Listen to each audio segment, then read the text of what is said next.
une maison bon marché. Le système opère, c'est un échange de bons procédés. Parce que tout le monde n'a pas les moyens d'embaucher une nounou à temps plein. C'est pas comme en France. Vous avez des déductions d'impôts. Ici, c'est pas le cas. C'est à notre charge.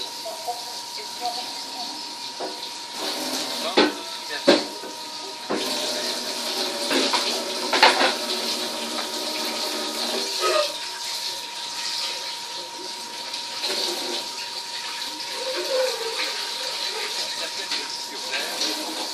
L'expérience peut carrément tourner. Il y a un an, Hélène décide de quitter sa Bretagne natale pour l'Angleterre. À 19 ans, elle veut apprendre l'anglais pour progresser dans son métier, l'hôtellerie.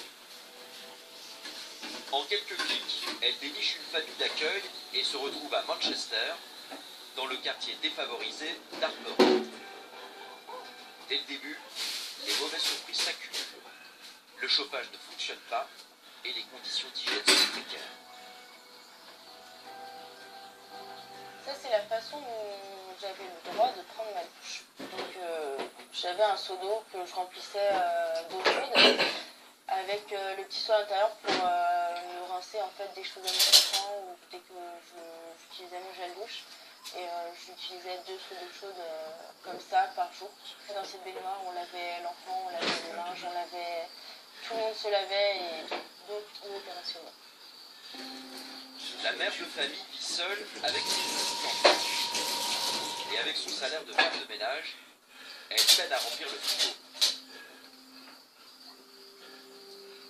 Hélène maigrit, elle s'épuise. Elle a pourtant besoin de toute son énergie, car elle doit maintenant s'occuper jour et nuit du plus jeune des enfants, un nourrisson d'à peine quelques semaines. La mère de famille est absente, elle travaille de 5h du matin à 23h. Purée. L'esclavagisme. Je me levais la nuit pour faire les biberons. J'avais tellement peur qu'il se passe quelque chose avec le nourrisson. Je ne sais pas comment ils réagissent quand ça va pas, quand ça va bien.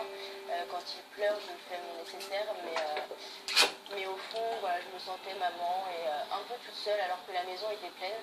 C'est une grosse responsabilité. C'est une énorme responsabilité. Pourquoi vous n'êtes pas parti plus tôt?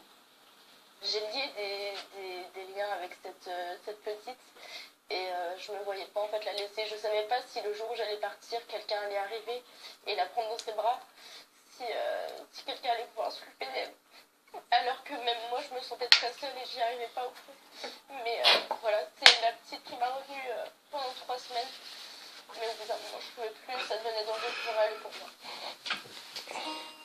Au bout de 3 semaines, Hélène se décide enfin à partir. Elle affirme avoir été expulsée brutalement du domicile, sans même avoir été payée. Nous sommes allés à la rencontre de son ancien employeur.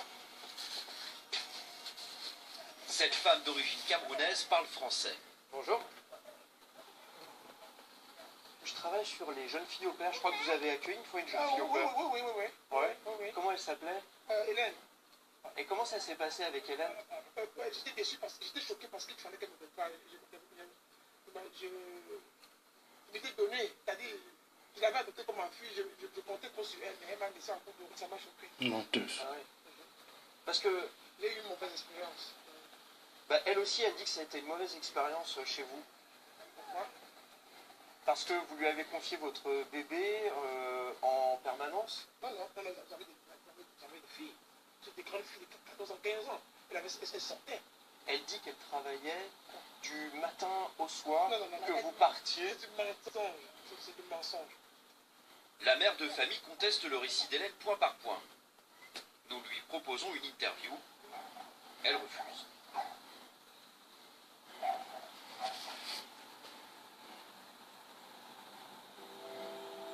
À l'époque, Hélène n'ose pas rentrer chez ses parents de peur d'être jugée sur cet échec. Le jour même, elle retrouve une place de jeune fille au père dans une famille sensible à sa détresse, pense-t-elle alors.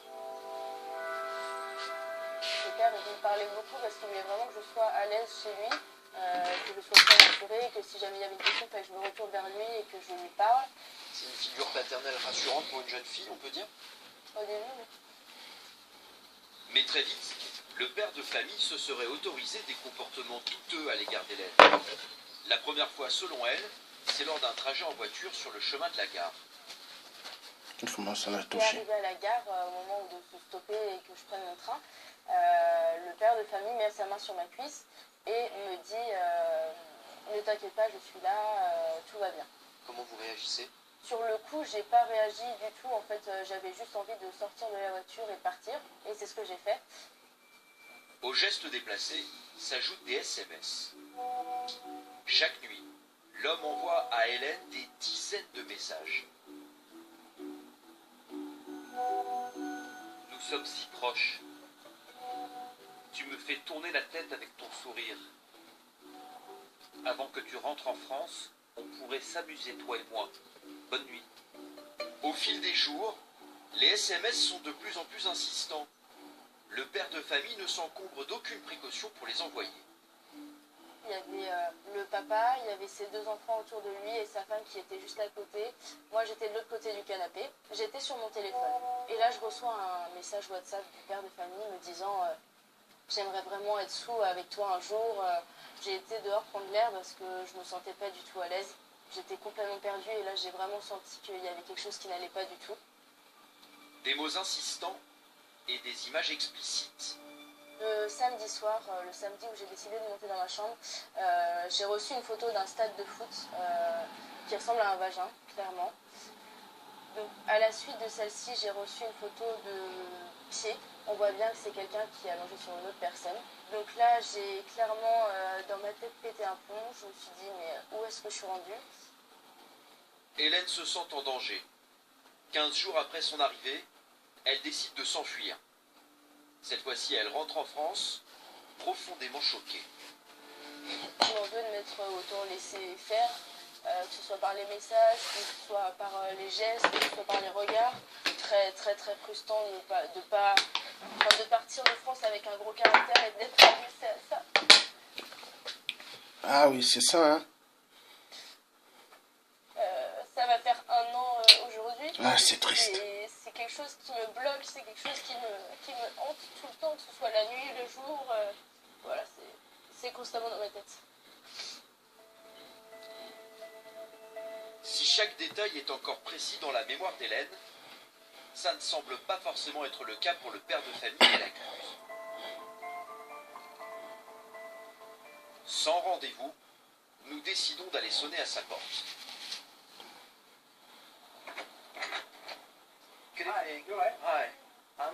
Le moment est malvenu pour discuter avec le père.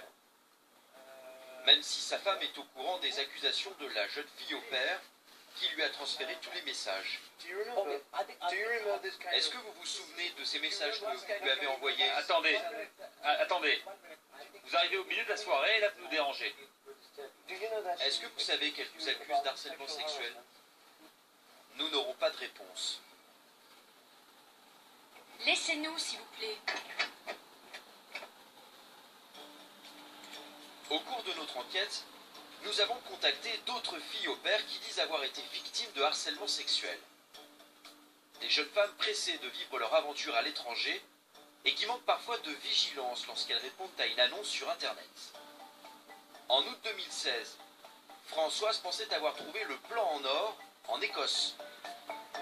Seulement 3 heures de travail par jour pour s'occuper d'une adolescente de 14 ans, promener un chien et faire un peu de ménage. Mais la Française a vite déchanté. Sur place, l'ado de 14 ans s'avère plutôt discrète. Ses parents, eux, beaucoup moins.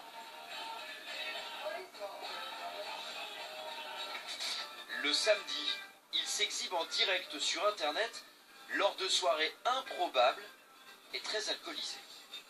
Dès le premier week-end, l'homme incite Françoise à boire, à se lâcher, il se fait tactile, la jeune femme se sent prise au piège. 3 heures du matin, moi je commence à être fatiguée, et puis là, il se lève, il va dans son petit jardin, et me dit viens voir, et puis là je découvre qu'il y a un petit jacuzzi gonflable, et qu'il est en train de l'allumer. Je vois le coup arrivé du bah tiens, viens, on va prendre un bain de minuit. Du coup, je leur dis ah oui, bah, c'est super, bravo, il est très joli. Et puis je leur dis que je vais me coucher. Et donc là, sur le ton de la rigolade, madame me dit ah, je t'adore, tu es ma salope. En rigolant. Et lui rigole aussi. Ya, elle est amoureuse de toi. Françoise est sur ses gardes. Le couple devient alors agressif. Au bout de 3 semaines, ils la mettent à la porte. Quel était l'objectif de cette famille qui vous a accueilli? Oh ben là, c'était clairement d'avoir quelqu'un avec qui coucher, avec qui pimenter leur relation de couple. Françoise a voulu porter plainte pour harcèlement sexuel. Mais la police écossaise ne l'aurait pas prise au sérieux. Quant au site sur lequel elle a trouvé l'annonce, il nous affirme avoir fermé le compte de la famille d'accueil suite au signalement de Françoise, mais sans aucune garantie qu'elle ne se soit pas connectée depuis sous un autre nom. Pour éviter les mauvaises surprises, il existe peut-être une solution. Des agences spécialisées dans le placement de filles au pair. Comment puis-je vous aider? Quel est votre nom pour commencer? Dans le Kent, au sud de l'Angleterre, cette société se charge de trouver la famille idéale pour chaque jeune fille. Elle assure aussi un suivi régulier tout au long de leur séjour. Oui, bonjour, j'appelle pour savoir comment ça se passe avec votre famille d'accueil. Et votre chambre, elle vous convient? Nous sommes un peu comme des médiateurs. Quand il y a un souci, on écoute chacune des parties, on essaie de régler le problème ensemble. Si vraiment ça ne fonctionne pas, on met fin à cette relation et on trouve une solution de rechange, tant pour la jeune fille que pour la famille.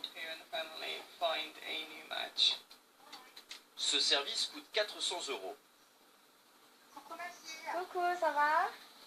C'est cher, mais pour cette jeune fille et sa mère qui l'appellent de France, c'est le prix de la sécurité. Elle a tout juste 19 ans, c'est la première fois qu'elle quitte le nid familial. On a quand même eu quelques garanties en passant par une agence. Et ça, c'est très important. Je dirais que j'ai commencé à décompresser face à son départ lorsqu'on est sorti de l'agence. Ça m'a mis en confiance pour le départ d'Océane. Dans ce quartier paisible au nord de Londres, Océane vit la vie rêvée de jeune fille au pair. Depuis 2 mois, elle est choyée, chouchoutée même par Jenny, la maman de la petite Olivia. C'est comme une deuxième maman et une deuxième petite sœur pour moi. Je me sens très proche d'elle, du coup, puisqu'on vit ensemble tous les jours depuis 2 mois. Donc, ouais, pour moi, c'est comme une deuxième famille. Happy Halloween! Seul ombre au tableau, son niveau d'anglais n'est pas encore excellent. When she back in school, she is speak because she. Mais il lui reste encore 3 mois de séjour pour progresser. Okay, yes. Oh, cool. Very good.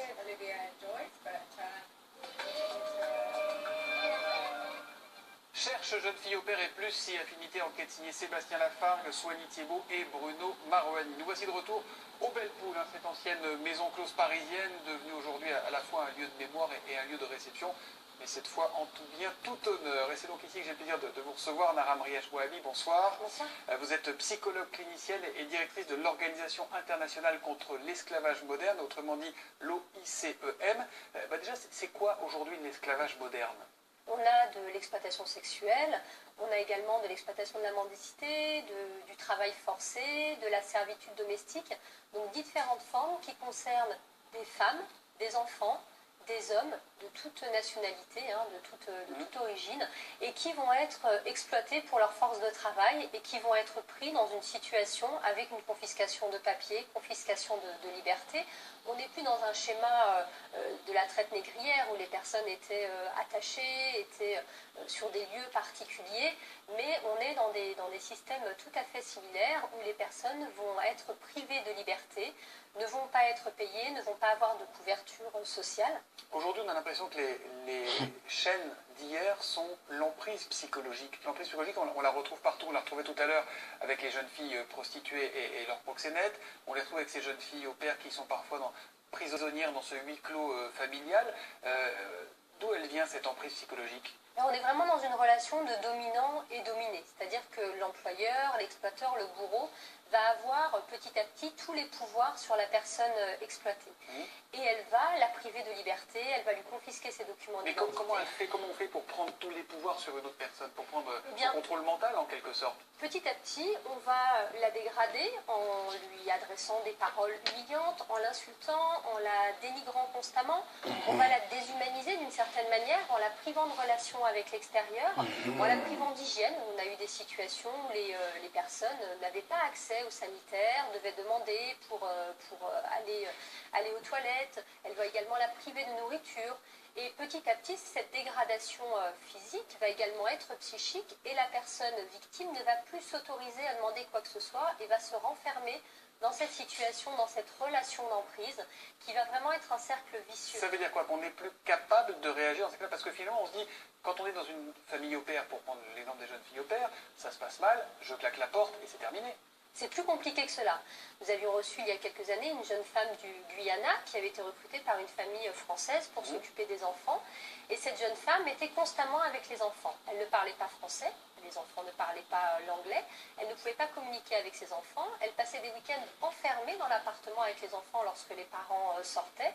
Et cette jeune femme n'a trouvé d'autre solution pour s'en sortir qu'une tentative de suicide, qui l'a conduite aux urgences, puis en hôpital psychiatrique du fait de son état dépressif. C'est là qu'elle nous a été signalée. Cette jeune femme était complètement envahie par cette impuissance, et elle était traumatisée par la situation dont elle ne pouvait sortir. Elle avait demandé à repartir, mais on l'enfermait à clé, on la privait de nourriture, on la privait de liberté, et son seul moyen, sa seule fuite, ça a été cette tentative de suicide. Et pourquoi ne parle-t-elle pas? Que ce soit les jeunes filles prostituées contre leur gré, évidemment, que ce soit les jeunes filles au pair, pourquoi n'appellent-elles pas leurs parents? Pourquoi ne disent-elles pas, ça va pas, ça se passe mal, je veux sortir de là? Elles ont honte de la situation, elles vivent cette expérience comme un échec, et elles ont peur également de ne pas être crues, c'est-à-dire qu'on ne croit pas à leur version, tellement ce qu'elles peuvent vivre semble inconcevable. Il y a une notion qui revient souvent depuis le début de la soirée, c'est le chantage. On le voyait encore une fois avec les jeunes filles prostituées, les photos, les vidéos dont les proxénètes disent attention, je vais publier tout ça, je vais balancer tout ça, je vais envoyer tout ça à tes proches. Le chantage, c'est aujourd'hui une arme de l'esclavage moderne? C'est une arme majeure avec une menace de confiscation des documents d'identité, une menace également de dénonciation auprès des services de police, une menace de dénonciation de maltraitance sur les enfants, une menace de dénonciation de violence, de vol, et ce n'est pas qu'une menace, il y a vraiment des passages à l'acte de la part des bourreaux, des exploiteurs qui vont réellement aller déclarer au service de police que la personne leur a volé des affaires. Donc on a vraiment des menaces très fortes, et effectivement les réseaux sociaux jouent un rôle majeur dans la mesure... Les réseaux sociaux peuvent armer les bourreaux finalement? Tout à fait. Nous avons eu des situations où les bourreaux avaient créé des pages Facebook avec du contenu, des images des personnes victimes, les mettant vraiment dans des situations délicates et avec un rejet de la part de leur famille du fait des photos honteuses qui avaient pu être publiées. On a eu des bourreaux qui ont aussi appelé, contacté la famille des jeunes personnes pour leur dévoiler des choses qui n'étaient pas réelles du reste, mais qui en tout cas venaient creuser le fossé entre la personne victime et sa famille. Et son entourage. Tout à fait. Il me reste à vous remercier, Nara Mriachoua, d'avoir participé à cette émission ce soir. Vous êtes, je le rappelle, directrice de l'Organisation internationale contre l'esclavage moderne. Vous évoquez la loi. On va peut-être terminer avec ces quelques mots. L'article 4 de la Déclaration universelle des droits de l'homme du 10 décembre 1948. Nul ne sera tenu en esclavage ni en servitude. L'esclavage et la traite des esclaves sont interdits sous toutes leurs formes. Et on se dit qu'il y a encore du boulot. Ainsi s'achève ce numéro de complément d'enquête. Merci à tous ceux qui m'ont aidé à le préparer. Thomas Auro, Samuel Humès, Clément Castex et Victor de Rinxin, ainsi que l'ensemble de la rédaction. Philippe Lallemand et toute son équipe pour la réalisation. On se donne rendez-vous jeudi prochain et on vous proposera un Goldman confidentiel. Autrement dit, on mettra du vieux pain sur le balcon pour attirer les moineaux, les pigeons. Très bonne soirée à tous.